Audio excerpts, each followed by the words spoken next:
Good morning, class. This is your next video of chapter number 2nd. Now, the next topic is nutrition in ruminants. तो बेटा ruminants कौन होते हैं?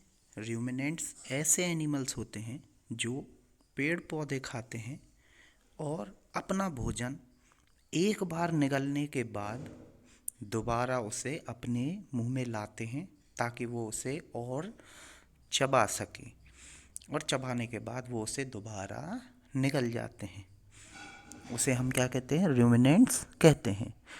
जैसे example में आप ले सकते हैं बफेलो, काओ, ये सब क्या करते हैं? पहले अपना भोजन एक बार में ये खा लेते हैं, ढेर सारा भोजन खा लेते हैं और उसके बाद ये क्या करते हैं? उसे वापस से अपने माउथ में लाते हैं ताकि ये उसे और चबा चबा कर खा सकें और उसे ये दोबारा निकल जाते हैं।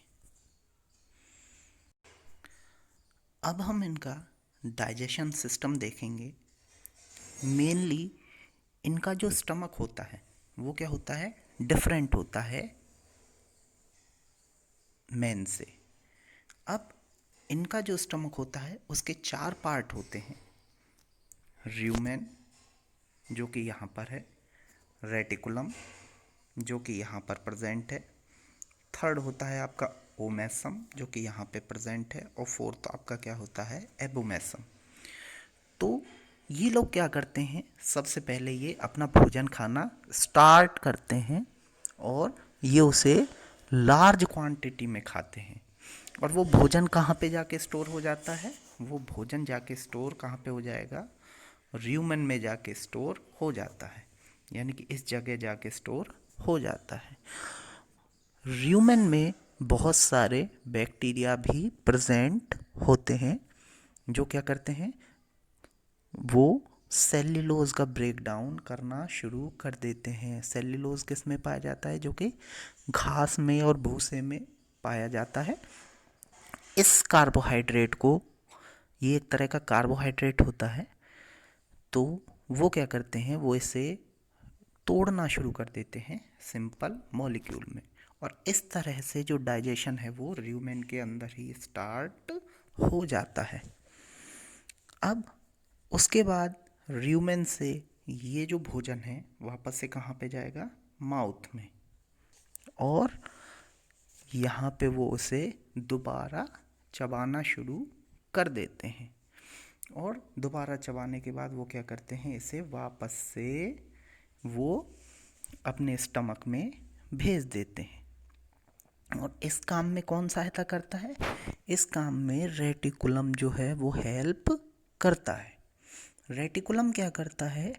वो हेल्प करता है कि जो इनका निगला हुआ भोजन है वो वापस से कहाँ चला जाए? माउथ में चला जाए ताकि वो वहाँ उसे और भी चबा सके। और जो रेटिकुलम है आपका वो कहाँ पे खुलता है? रेटिकुलम आपका खुलता है ओमेसम में।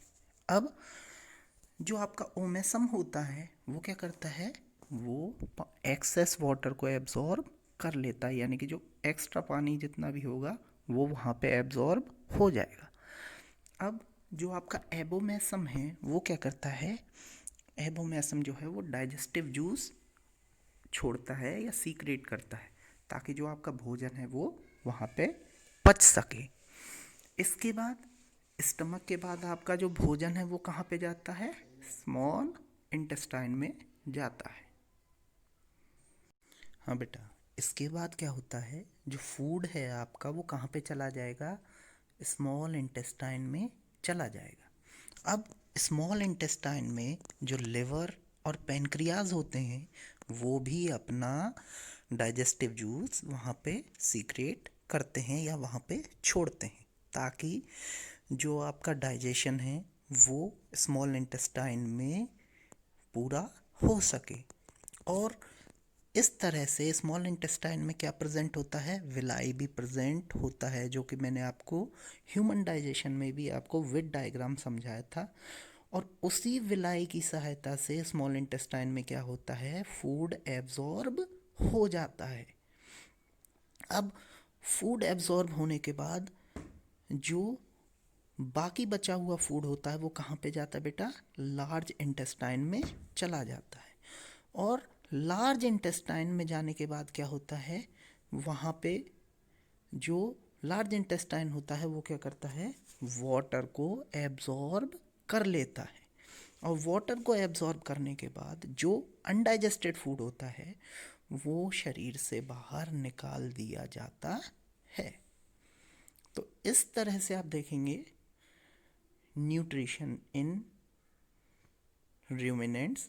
Grass eating animals like cow and buffalo quickly swallow the grass. जो आपके घास खाने वाले एनिमल्स होते हैं जैसे कि काऊ एंड बफेलो, वो जल्दी से घास को निगल जाते हैं and store it in A separate part of the stomach called rumen. और वो उसे अपने स्टमक में किस जगह पे स्टोर कर लेते हैं? rumen में स्टोर कर लेते हैं। Here the food is partly digested and is called curd. यहाँ पर जो आपका भोजन है वो पार्टली यानी कि उसका कुछ भाग डाइजेस्ट हो जाता है। क्यों हो जाता है? क्योंकि र्यूमेन में हमारे बहुत सारा बैक्टीरिया प्रेजेंट होता है जो कि सेल्यूलोज का ब्रेकडाउन कर देता है। Then the curd is brought back to the mouth. और इसके बाद जो आपका कर्ड है उसको हम कहाँ पे लाते हैं? वापस से माउथ में लाते हैं। जो एनिमल होता है वो कहाँ पे लाता है? अपने माउथ में लाता है। किसकी सहायता से लाता है बेटा? वो लाता है रेटिकुलम की सहायता से, जो कि मैंने अभी आपको समझाया था। In the small lumps and chewed. और उसे वो क्या करता है? वहाँ पे दोबारा से चबाना शुरू कर देता है। और इस प्रोसेस को हम क्या कहते हैं? रूमिनेशन कहते हैं। उसके बाद the chewed food then passes into a sac like structure between the small intestine and the large intestine. उसके बाद जो चबाया हुआ भोजन है वो स्टमक से होते हुए कहाँ पे चला जाता है? स्मॉल इंटेस्टाइन और लार्ज इंटेस्टाइन में चला जाता है। The cellulose in the grass is digested with the help of some bacteria. और कुछ बैक्टीरिया की सहायता से जो सेल्यूलोज है वो पचा लिया जाता है, यानी कि उसका पाचन जो है वो कुछ बैक्टीरिया की सहायता से हो जाता है। और इस तरह से लास्ट में जो आपका लार्ज इंटेस्टाइन है वो वाटर को एब्जॉर्ब करते हुए अनडाइजेस्टेड फूड को शरीर से बाहर निकाल देता है।